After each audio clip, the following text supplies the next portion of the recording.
everybody. We got to give it a minute because I know it's so weird. Miller and I, neither one of us have figured out, which one, how long it takes. But you are in the right place. Doc Pinder is here. You can check out my website at docpinder.com. But happy Memorial Day. Super excited that you decided to jump on. I am glad you're here because I want to talk about something that's really interesting because I almost didn't want to show up today. It took a lot for me to muster up the energy to get moving. And that's after 2 days off. Like I had Saturday and Sunday where I did nothing. Thanks to the awesome weather and just because I really didn't want to do anything. So that's what we're going to talk about is I didn't almost get on here tonight, and not because something bad happened or because I felt like quitting. It just, sometimes you just feel blah. And sometimes we have all these things that we need to do and we just don't do them.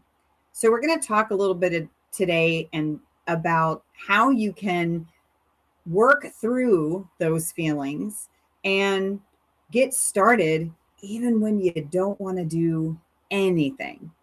So welcome to tonight's live. Really glad you're here. If you want to jump in the chat, that's awesome. And yes, thanks, Megan. She understands. That's great. And so low motivation happens to everyone.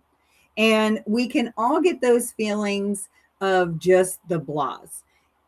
It happens to professionals, sports, athletes. Everybody can kind of get into that rut. And especially if you're in schools, all my teachers out there, it's May. We are knocking on the door to summer. So it's getting really hard to get anything done. We're just trying to survive and get to that finish line.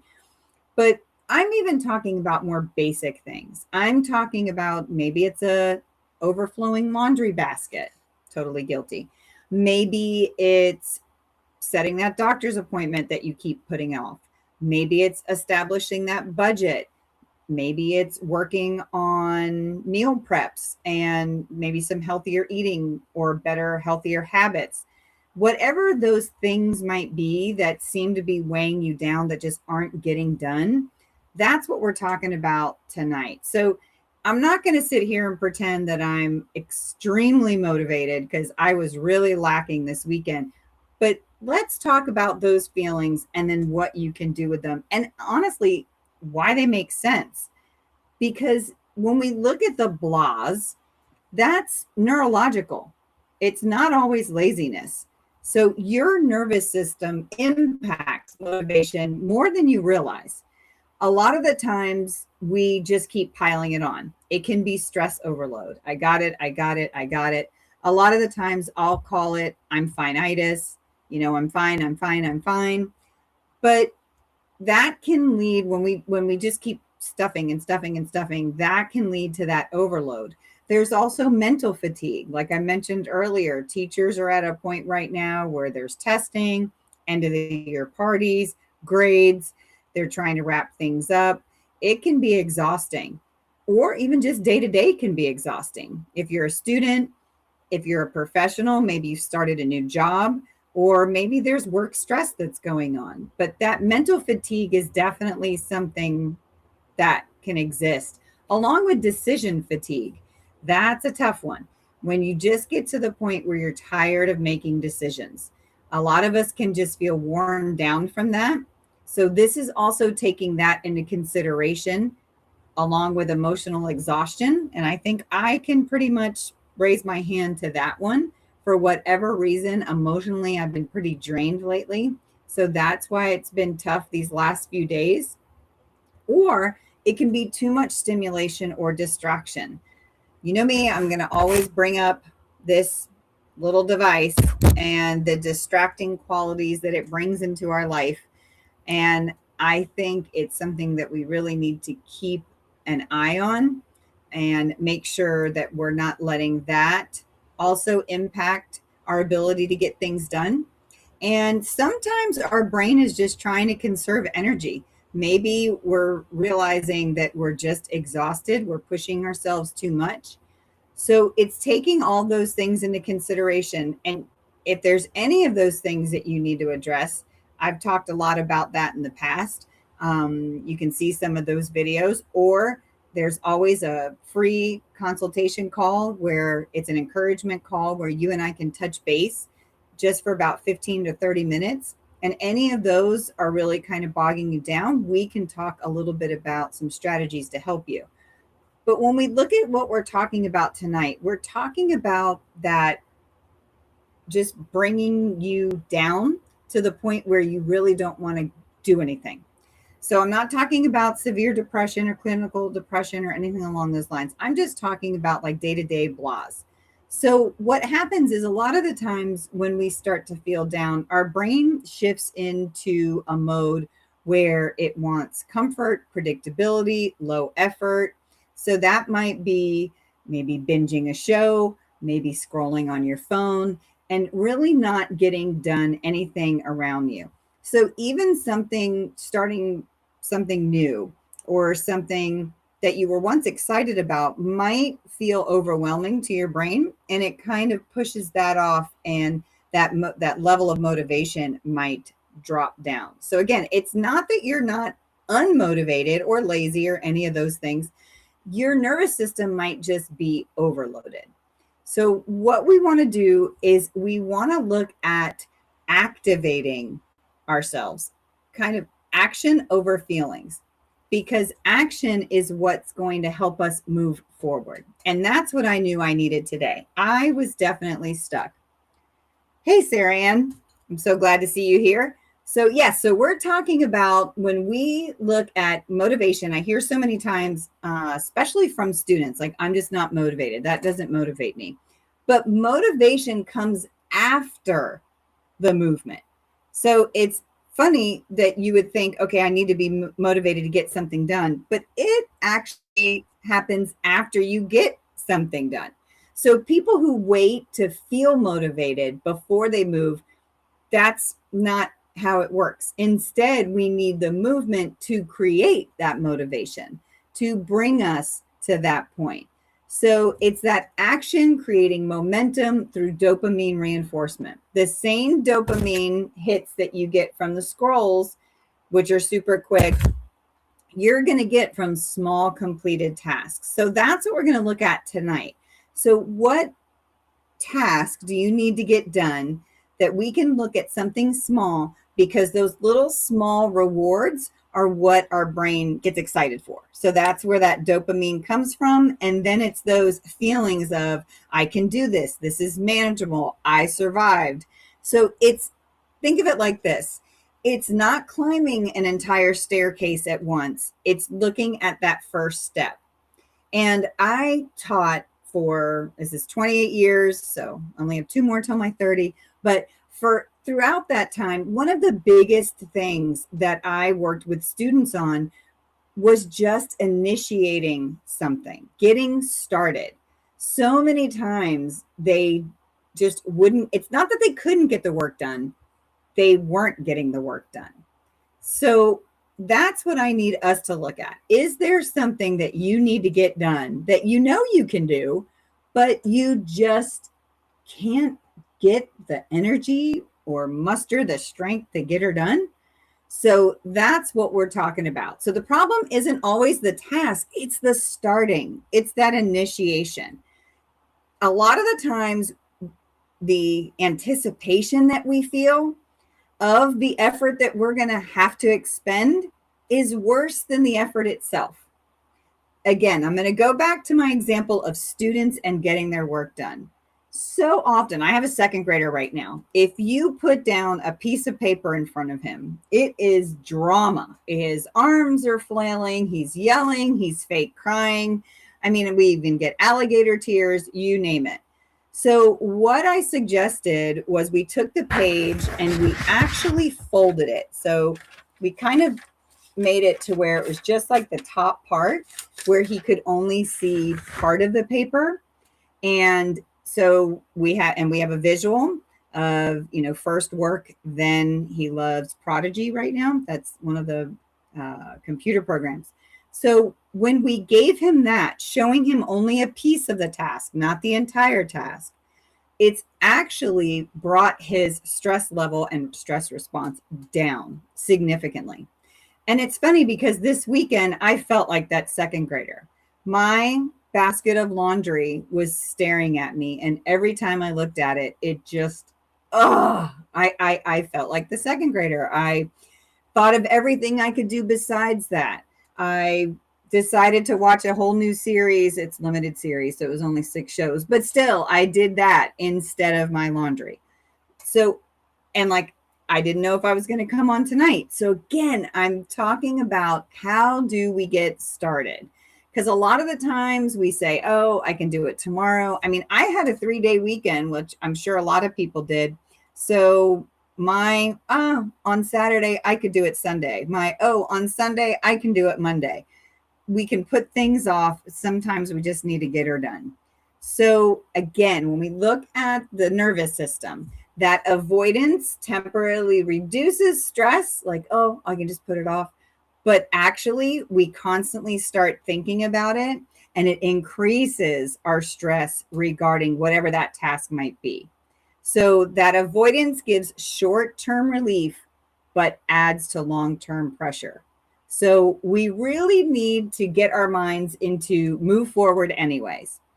So here's some of the strategies, and I actually practice what I preach today because, like I said, very unmotivated, had to kind of pull things together. It's our last week of school coming up, and I just was blah.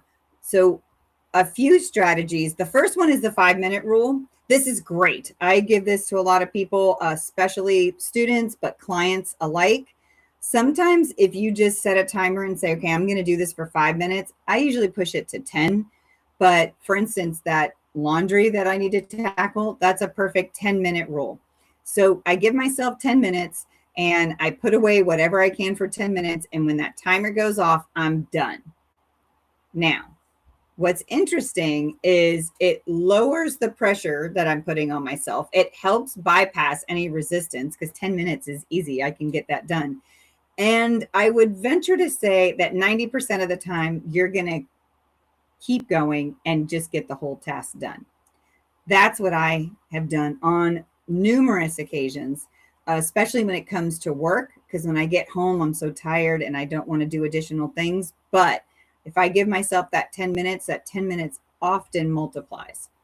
So think about that for a minute. So whatever task you might need to get done, give yourself that 10 minutes. The other thing is reducing the size of the goal. I don't live in a very big place. It's pretty small, but there's a lot of things I need to get done. I need to do floors. I need to do the laundry. I need to prep meals for the week. There's a lot of gotta. And so instead of throwing up just 20 different gotta, maybe it's just doing one thing. Maybe it's just doing the laundry. Maybe it's just meal prepping. Maybe it's ironing for the week. But instead of looking at all the different things, it's great to just choose one. And a lot of the times, again, when that action starts and that dopamine comes, like, okay, cool, I already got that done, more action tends to follow because there's that motivation. That motivation is going to come after. So it might be to send the one email, make the one appointment, clean the dishes in the sink, walk for 10 minutes, which is going to bring me to my next point. But just understand, any small movement is still movement. So that's what we need. And that tells our brain, oh, okay, this is good. And we get that dopamine and we get that atta girl and we keep moving forward. So this is my biggie. This is what I had to practice tonight. So I had to regulate before I motivate. My emotions have been all over the place. I've got some stuff going on with thyroid. Yay, thyroids. But my emotions have been all over. So I was kind of down and I knew I needed to move. So the biggest thing that helps me more than anything is getting outside. And I knew I needed to walk. I've been in a lot of pain. I'm having some issues with my neck and back. but so I can still walk according to the doctor. So I got outside in the sunshine and walked, and that flipped everything. That helped tremendously. So I definitely want to encourage everybody, any kind of regulation, but on a physical level. So it might be deep breathing, it could be going outside, it could be going for that walk. You might be dehydrated, so you might need to start drinking more water. It could be yoga, it could be stretching, or it could be quiet moments with no screens. When I went for my walk, I didn't even have my ear earphones in, nothing. I just needed my brain to come down, and I needed peace and quiet outside. And that's what I got. So my 40-minute walk just helped to reset my whole system. And that's what we need, because a dysregulated nervous system struggles with focusing, struggles with planning, and struggles with initiating. And that's what we need. We need to center ourselves to where we can focus, plan, and initiate whatever task it might be. Okay, so I don't know about you guys, but a lot of the times I put pressure on myself to wait for like the perfect energy or the perfect motivation. Perfect is just non-existent. And I need to remind myself of that quite often, because with the pain that I had in my neck and shoulders, I was using that as an excuse. Oh, when I feel better, then I'll go walk, when I'm not in pain. Well, actually, the funny thing is, once I walked, now it's still tight, but it feels better than it did before. So I needed to remind myself that it's progress over perfection. I don't need to feel perfect, but I can start to feel better. And it's consistency over intensity. I can't do a HIIT workout right now, but I can at least move my body and get the blood flowing. And again, release those brain chemicals that are going to reinforce my behavior and be able to bring me to center in my nervous system. So again, getting here tonight is an example of that. There was a time earlier today where I thought of every excuse in the book. Oh, it's Memorial Day. I'm tired. I've had a rough weekend, etc. But it's amazing when you practice any of these little strategies. This is not reinventing the wheel, guys. This is not changing your whole life.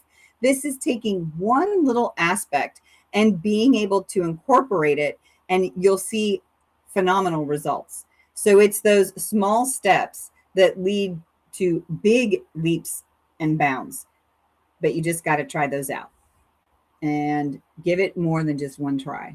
Sometimes I hear that a lot. So what happens when you keep moving forward? You're going to build that self-trust. Your self-confidence comes back. You build better neural pathways. You're going to have some better paired responses, because when you do that little strategy, you're going to see those results. And then from then on, you'll be able to say, okay, if I do this for a few minutes, I'll see better results. And again, your brain will reinforce you for that. Repeated action rewires behavioral patterns. So it's like your brain is telling itself, I can do hard things. Discomfort is fine. Action is safe. And it sounds very basic and maybe a little simplistic, but it actually works. So again, you don't need this perfect motivation to move forward. What you need are some helpful strategies, and small strategies at that, in order to feel that motivation to keep moving forward.